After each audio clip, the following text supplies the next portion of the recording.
How Jack Went to Seek His Fortune. Once on a time there was a boy named Jack, and one morning he started to go and seek his fortune. He hadn't gone very far before he met a cat. "Where are you going, Jack?" said the cat. "I am going to seek my fortune." "May I go with you?" "Yes," said Jack, "the more the merrier."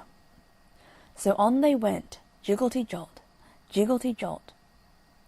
They went a little further, and they met a dog. "Where are you going, Jack?" said the dog. "I am going to seek my fortune."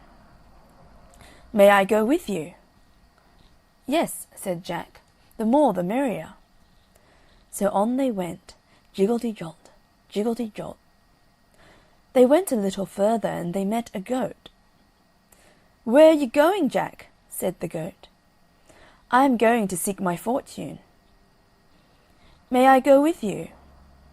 "Yes," said Jack, "the more the merrier." So on they went, jiggelty-jolt, jiggelty-jolt. They went a little further, and they met a bull.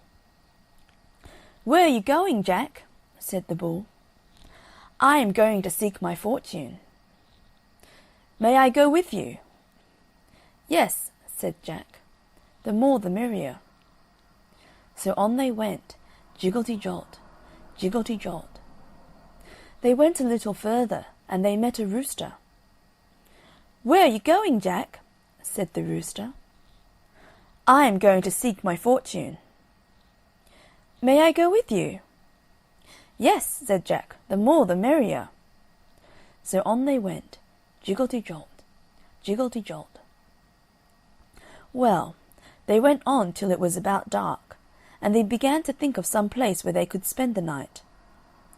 About this time they came in sight of a house, and Jack told them to keep still while he went up and looked in through the window. And there were some robbers counting over the money. Then Jack went back and told them to wait till he gave the word, and then to make all the noise they could. So when they were all ready, Jack gave the word, and the cat mewed, and the dog barked, and the goat bleated, and the bull bellowed, and the rooster crowed, and all together they made such a dreadful noise that it frightened the robbers all away. And then they went in and took possession of the house.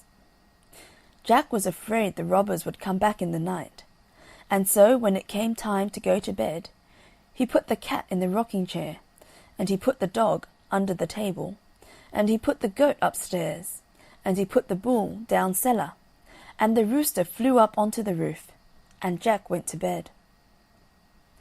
By and by the robbers saw it was all dark, and they sent one man back to the house to look after their money.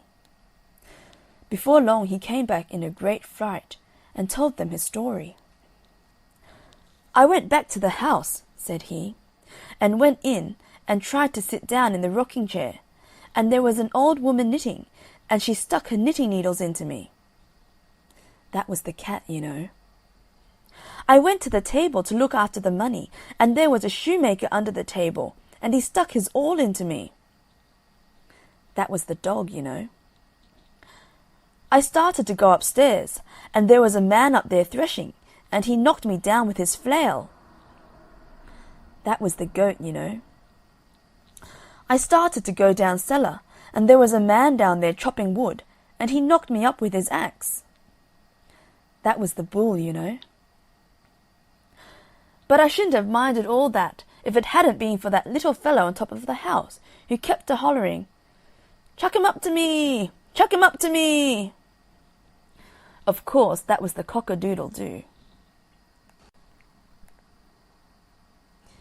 End of chapter 5. How Jack Went to Seek His Fortune.